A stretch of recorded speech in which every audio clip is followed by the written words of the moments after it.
bonjour à toutes et à tous, ravi de vous retrouver sur le plateau de Agir pour l'environnement. Moi j'y crois, la seule émission hebdomadaire sur l'ensemble de la planète de Mayotte, entièrement consacrée à l'environnement. Vous en avez pris l'habitude maintenant sur les ondes de Kwezi. Cette semaine nous allons parler d'agriculture et d'alimentation. Anne-Constance Onguena, bonjour. Bonjour Patrick. Notre agriculture locale pourra-t-elle dans les prochaines années répondre à nos besoins pour limiter les importations ? En tout cas, les agriculteurs, les pêcheurs, les coopératives et l'ADAF s'y emploient chaque jour en travaillant effectivement à la structuration des filières. Et on va le voir pendant l'émission. Oui, on va découvrir tout ça tout de suite avec le sommaire d'APE pour cette semaine.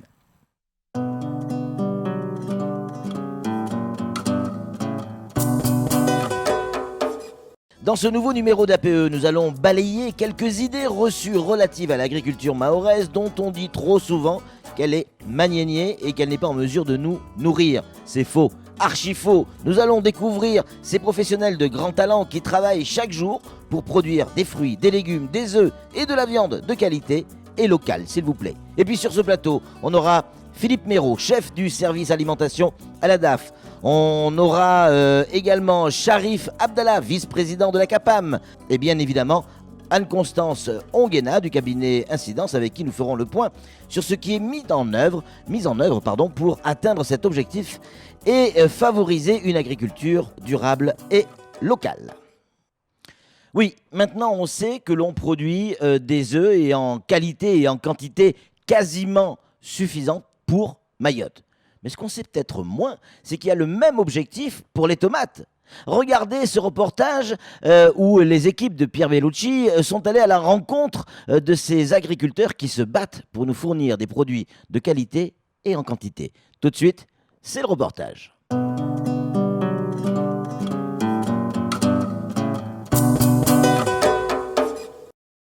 L'alimentation durable est une alimentation viable sur le plan économique et social qui préserve l'environnement, la santé et la diversité culturelle. À Mayotte, les freins au développement de l'agriculture sont nombreux, mais les choses avancent. Depuis janvier 2017, un collectif a vu le jour, nommé AVM, l'abattoir de volailles mahorais. Il regroupe des industriels, 13 agriculteurs et des salariés qui ont lancé la marque locale Mon Pouletti. Harouna, le président d'AVM, a beaucoup fait pour structurer cette filière. Tous les poussins ne sont pas mis au même jour. Chacun a ses jours, ses semaines. Il y a un décalage d'une semaine par éleveur. Toutes les semaines, il y a une mise en place quelque part. Et ça a été réfléchi d'une manière à ce que toutes les semaines, on arrive à abattre des poulets. Toutes les semaines. On n'a jamais eu de rupture. 19 bâtiments sur une surface totale de 1850 mètres carrés sont dédiés à la production des volailles Mon Pouletti. Près de 1500 poulets sont ainsi abattus chaque semaine afin d'alimenter les nombreux clients. Un chiffre qui doit être multiplié par 15 en 2020 après la construction d'un nouvel abattoir de volailles répondant aux besoins du territoire. Dans cet outil-là, on va élargir un peu nos produits. Notamment, on va faire de la découpe, chose qu'on ne fait pas aujourd'hui. On ne fait qu'un poulet brut en ce moment. On va faire de la découpe, des mabawa, des cus, des blancs de poulet. Des produits qu'on ne trouve pas à Mayotte forcément, comme les saucisses de volaille, c'est de la charcuterie. Charcuterie de volaille, tout ce qui est jambon de volaille, nuggets, tout, des petits trucs, poulet fumé. On aura beaucoup de produits dérivés. D'ici quelques années, l'objectif est d'arriver à produire localement entre 40 et 60% de la volaille consommée à Mayotte. Pour l'heure, la production locale représente 2%, bien loin des 13 000 tonnes de poulets importés chaque année. Des importations qui ont de lourdes conséquences environnementales. Une problématique à laquelle les adhérents d'AVM sont soucieux, eux qui souhaitent un développement très rapide mais raisonné de leur filière. On a mis une stratégie pour gérer ça parce qu'on sait que ça sera une grande problématique demain. On a prévu ça depuis maintenant. On a préconisé des exploitations avec une partie élevage et une partie culture, que ce soit maraîcher ou grande culture comme bananes et ananas et autres, afin d'utiliser les effluents d'élevage sur les cultures. Parce que si on n'arrive pas à gérer ça, il y aura de la pollution et nous on veut absolument éviter ça. Les déjections produites par les élevages peuvent en effet être réutilisées pour les cultures maraîchères. C'est par ce procédé qu'Amada, Ali Moussa et son fils produisent 1 à 2 tonnes de tomates chaque année. Depuis 2013, ces agriculteurs, qui possèdent également une exploitation de volailles, se sont tournés vers l'agriculture durable. J'ai dit les premières tomates qui commencent à mûrir, en général, ce sont ceux qui sont infectés par les insectes. Et vu qu'on n'utilise pas de produits chimiques, on laisse ces tomates et commencent à mûrir trop vite et ça attire les insectes. Les insectes viennent sur ça et laissent les autres tranquilles. Et ils peuvent mûrir normalement très bien, sans besoin d'être infectés. Si des coopératives agricoles ont vu le jour dans plusieurs communes de l'île, pour l'heure la filière tomate peine à émerger. En effet, les producteurs respectueux de l'environnement souffrent notamment d'une image négative en raison des scandales liés à l'utilisation déraisonnée à Mayotte de produits phytosanitaires. Moi, je pense que c'est juste qu'il manque de confiance à nos produits locaux, en fait. Ils font confiance à ceux qui sont importés plutôt qu'à d'autres. Parce qu'ici, à Mayotte, en général, on fait des produits, on fait de l'agriculture avec des produits chimiques. Donc, même si on leur dit que c'est bio, mais ils ne croient pas trop, en fait. Un manque de confiance des consommateurs qui fait le jeu de l'importation. Néanmoins, à l'image de Montpouletti, il n'est pas impossible d'offrir une alimentation durable et locale à la population mahoraise.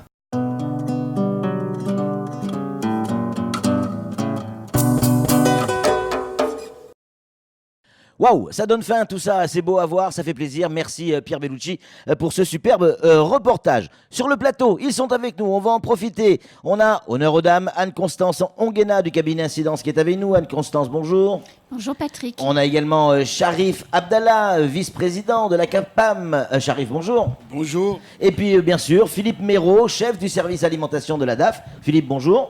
Bonjour. On devait avoir aussi Abdallah Issoufi, dit Moussa, on l'appelle comme ça dans le milieu. Il est président de la coopérative des pêcheurs de Petite Terre. Il est excusé pour cette émission. On va commencer avec vous, Philippe, si vous êtes d'accord. Est-ce que la manière dont s'alimentent les habitants de Mayotte évolue? Et si oui, comment? La manière dont s'alimentent les habitants de Mayotte évolue, oui. Oui.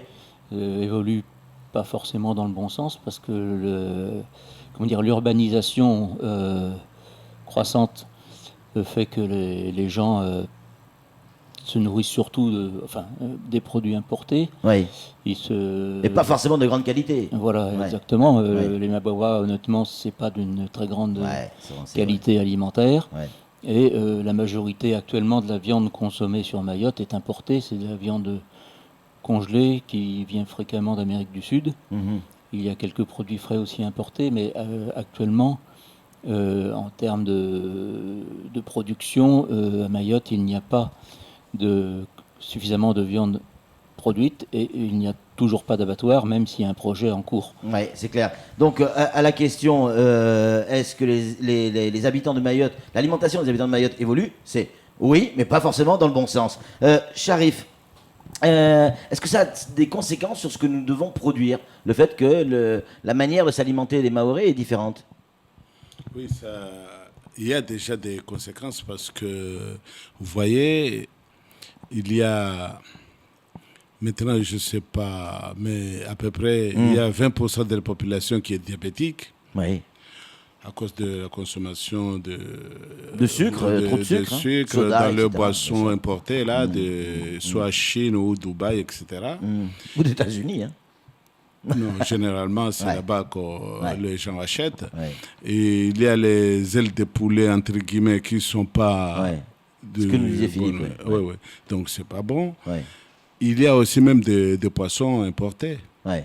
Comment les agriculteurs et les pêcheurs s'adaptent à cette nouvelle manière de consommer? Les agriculteurs et pêcheurs mahorais, évidemment. Hein. Oui. Donc, côté de la Chambre, Oui.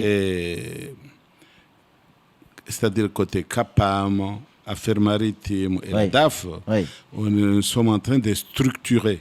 Parce que pour parler de la pêche, Oui. il y a vendredi passé, on a inauguré une coopérative de pêche à Kanikeli, au sud de l'île. Oui. Et bientôt à Bandrélé, et on va mettre en œuvre aussi celle de Kungu. Donc au fur et à mesure, on va avoir des structures de pêche Ouais. pour vendre des poissons frais, pêchés à Mayotte. Ouais. Philippe, une bonne fois pour toutes, est-ce que oui ou non, c'est possible de manger ou de consommer effectivement une alimentation locale saine à Mayotte? C'est possible de consommer une alimentation locale saine à Mayotte Oui. en faisant changer certaines habitudes. Oui. En faisant aussi, tout à l'heure j'ai parlé d'un abattoir. En fait, actuellement, nous avons 2 projets d'abattoir. Il y a un abattoir de ruminants qui va être fait du côté de Chirongi, Oui. et l'abattoir de volaille qui est en train de, le projet est du côté de Combani. Mais ce sont des projets qui prennent du temps. Actuellement, ils sont, les porteurs de projets espèrent y arriver pour 2020. Ouais, c'est dans un an. Oui, mais les dossiers ne sont pas finalisés. Enfin, on travaille sur tous ces... Mais moi, je pensais surtout aux tomates, Philippe. Quand on nous dit qu'on peut arriver, vous nous le dites, et vous avez certainement raison, on peut arriver à manger sainement à Mayotte, mais quand toutes les semaines, j'exagère un peu, on nous parle des problèmes de pesticides sur les tomates, on se dit, mais si déjà avec les tomates, qui est un produit de base, on n'arrive pas à manger sainement, qu'est-ce qu'il en est avec le reste ? Alors, les tomates, c'est un cas tout à fait particulier. Hein. Oui. Les autres maraîchages, on fait aussi des contrôles de pesticides et on ne trouve jamais de dépassement aussi important que pour les tomates. Il faut bien préciser que les tomates qui sont traitées par des gens qui ne sont pas déclarés et avec un produit qui est interdit en France depuis plus de 2 ans. C'est clair. Donc qui est importé clandestinement certainement. Comment on peut s'assurer ? Mais certains producteurs produisent des tomates qui sont tout à fait valables. Ouais. Mais comment on peut s'assurer que l'on achète des produits de bonne qualité ? C'est quoi la solution ? C'est pas facile pour nous consommateurs. On est toujours attirés par une petite montagne, un petit paquet de tomates bien rouges, bien jolies. Elles donnent envie. Et ça se trouve, elles sont pleines de pesticides. Comment on peut savoir ?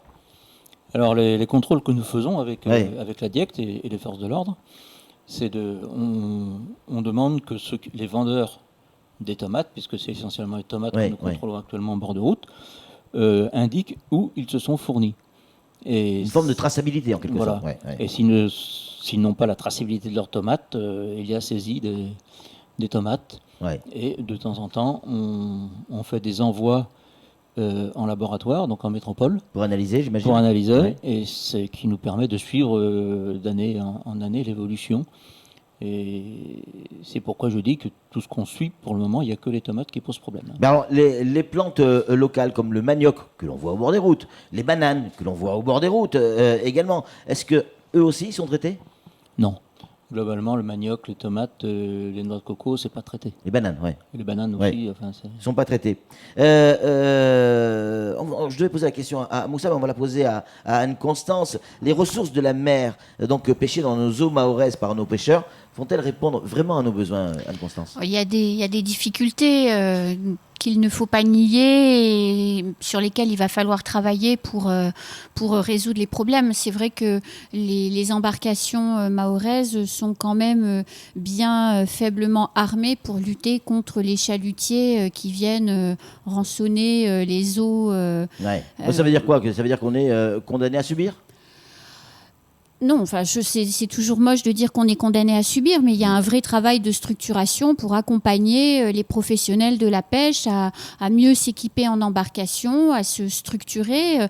Le vice-président Charif parlait tout à l'heure des coopératives de pêche. Il faut arriver à ce que les pêcheurs se préoccupent de pêcher et que la commercialisation des produits puisse se faire via d'autres canaux. Et puis, je crois aussi qu'il faut que nous, les consommateurs, on soit aussi sérieux et qu'on arrête d'acheter des poissons dans la brouette à la sortie. Pareil pour les tomates. Pareil pour les tomates. Il faut jouer aussi, nous, le jeu, c'est-à-dire celui d'aller dans des structures officielles pour permettre aux pêcheurs, aux agriculteurs de vivre du produit de leur travail. Et il en va également de notre propre santé, Anne-Constance. Évidemment, puisque là, on revient sur la traçabilité.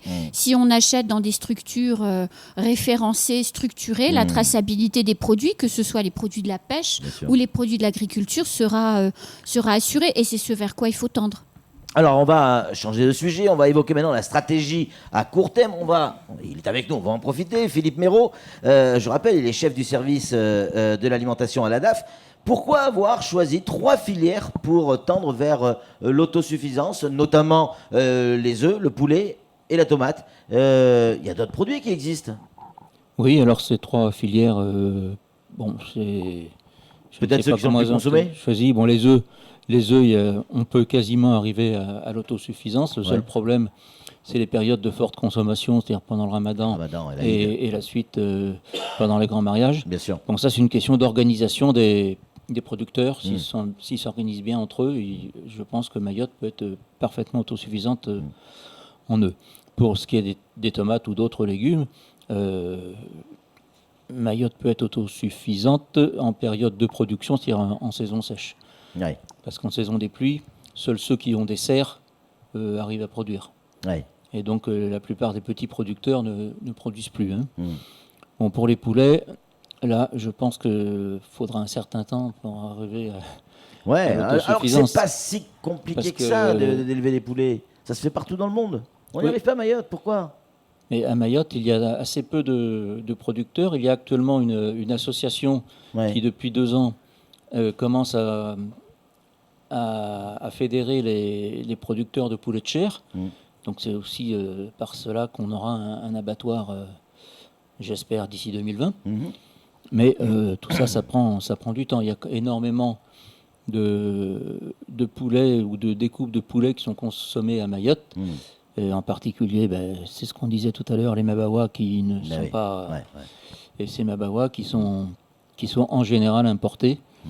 Alors actuellement surtout de métropole, parce qu'avant ils étaient importés du Brésil, mais le Brésil ayant des petits soucis. Oui, tout à fait, on a suivi ça.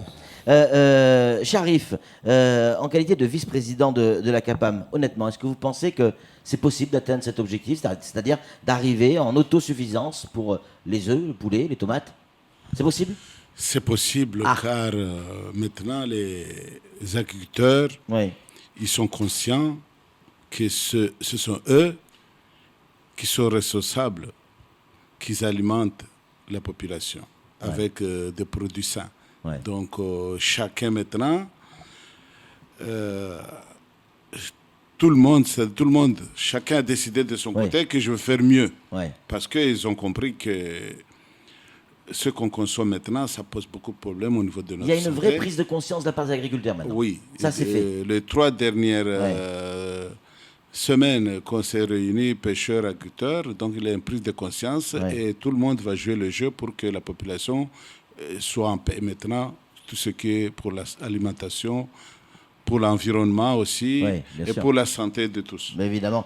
Philippe, quand pensez-vous, honnêtement, que nous n'importerons plus ces produits à Mayotte ? À Saint-Glinglin ? Je pense qu'il faut encore plusieurs années pour que Mayotte arrive à être autonome. À part les œufs, ça, je pense que ça peut se faire rapidement. Pour le reste, il faut plusieurs années. Comment accompagner nos agriculteurs à suivre cette dynamique ? Alors, il y a un service à la DAF, le service de l'économie agricole, qui accompagne les agriculteurs. Et donc, il faut se rapprocher de ce service, aller discuter, questionner, poser les problèmes que l'on peut avoir. En face, on aura toujours quelqu'un qui saura répondre. Je pense que le service, il y a 2 services il y a le service de l'économie agricole et le service Europe, qui finance des projets, qui finance les installations. Avec l'éternel problème qui est, ces dossiers sont lourds, compliqués à monter. Mais c'est vrai, on le sait. Mais est-ce qu'en face, on a quelqu'un qui nous aide à monter ces dossiers ? Quand on est agriculteur ou autre métier, on n'est pas forcément un bureaucrate. Oui, il y a des agents qui aident à monter les dossiers. Et, bon, la CAPAM aussi peut aider à monter les dossiers. Bien sûr, alors, Sharif, il faudra nous aider là-dessus à monter les dossiers. Je plaisante, bien évidemment. Anne-Constance, comment les pêcheurs s'adaptent-ils aux nouveaux besoins alimentaires de Mayotte ? On a vu émerger récemment, grâce notamment au financement européen dont vous venez de parler, on voit des projets qui émergent, puisqu'il y a une coopérative de transformation, une structure de transformation de produits de la mer qui s'est montée grâce à des financements européens il y a quelques mois.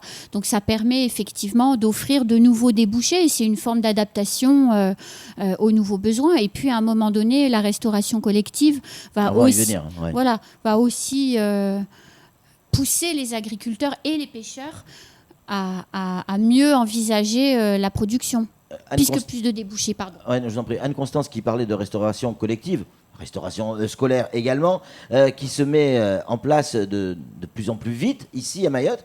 est-ce que c'est le moyen, peut-être, de développer l'agriculture et la pêche locale? Est-ce qu'on peut se servir de ça pour développer notre agriculture? Oui, une fois que lorsque tu produis, Oui, il y a le consommateur, ça encourage. oui, Et à l'heure actuelle, si on parle de la pêche, on a de nouveaux bateaux oui.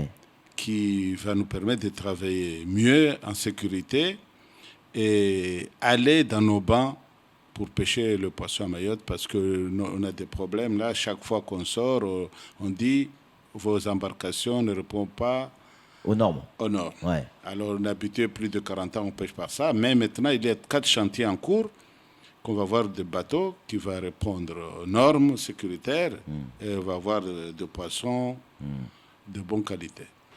Philippe, on dit souvent, oui, on n'a pas d'abattoir, donc on ne peut pas faire d'élevage de poulets. Comment, à partir du moment comment l'élevage va pouvoir se développer grâce aux abattoirs? Quel est le lien?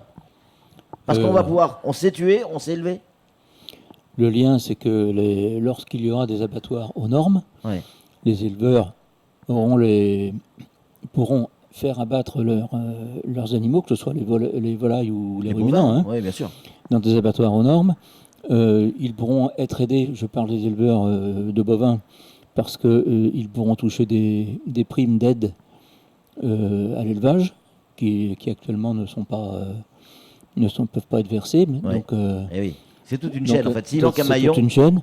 Ouais. Et de toute façon, actuellement, le seul abattoir où on peut abattre réglementairement des volailles, c'est celui du lycée agricole, qui en fait n'est pas censé être un abattoir, mais un atelier agroalimentaire, Ouais. et qui a une capacité limitée à 300 volailles par jour. Donc c'est limité.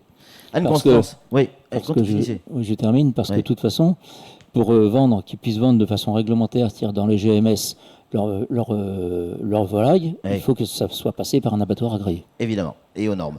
Anne-Constance, en quoi le site de transformation et de conditionnement du reste des produits de la pêche est une solution d'avenir pour Mayotte? Parce que ça va permettre de deux choses déjà, de créer des débouchés pour les pêcheurs locaux, c'est-à-dire qu'à partir du moment où on sait que ce que l'on va pêcher trouvera une source de commercialisation, forcément on sort davantage et on pêche davantage, ça c'est la première chose. Et puis la deuxième chose, ça va permettre de faire connaître à l'extérieur de Mayotte également les produits mahorais et les traditions mahoraises. Ouais. Donc ça va aussi jouer sur la renommée de la pêche mahoraise à travers la France, en fait. Hein. Ouais. J'arrive, dernière question, on vous embête plus, c'est promis, on en a plein. Est-ce que nos agriculteurs, nos pêcheurs ont les moyens aujourd'hui de relever ce défi? Oui. C'est jouable. C'est Vous êtes jouable. positif, c'est bien. Oui, non, Ouais. c'est positif pour Ouais. dire qu'avec les aides européennes, là, donc on va trouver des solutions. Pour la pêche, Ouais. je vais vous donner un exemple. 1 kilo de poisson vendre dans une coopérative, il est rémunéré à 1,90 € par l'Europe. Donc ça encourage Mais oui. d'envoyer le poisson dans les coopératives. Mais forcément, ouais. Ouais. Ceux qui sont professionnels, hein, Oui, oui. mais ceux qui sont clandos ne peuvent pas changer leur méthode. C'est clair. En tout cas, on a bien compris. Et la bonne nouvelle, c'est qu'il y a une vraie prise de conscience, que ce soit des pêcheurs ou des agriculteurs mahorais. Oui, c'est eux qui vont donner à manger à nos enfants et nous nourrir. Il y a une prise de conscience et donc on a besoin d'une alimentation de qualité et en quantité. On a retenu également que la restauration scolaire pouvait être effectivement une solution au développement de l'agriculture. Et puis, Philippe nous l'a dit, Philippe Méraud de la DAF, il y a toujours des guichets ouverts, des gens qui sont prêts à vous recevoir, vous les agriculteurs, les pêcheurs, ou tout simplement, si vous ne l'êtes pas encore et que vous avez un projet, rapprochez-vous des autorités, il y a toujours des solutions. Merci mille fois Anne-Constance, merci Philippe. Merci Sharif, merci Moussa aussi tant qu'on y est. Merci à vous tous d'être venus sur ce plateau. Nous on va se retrouver évidemment la semaine prochaine pour un nouveau numéro d'APE, Agir pour l'environnement, moi j'y crois. Et quelque chose me dit qu'on est de plus en plus nombreux à y croire. Allez, c'est tout pour cette émission. À la semaine prochaine. Ciao.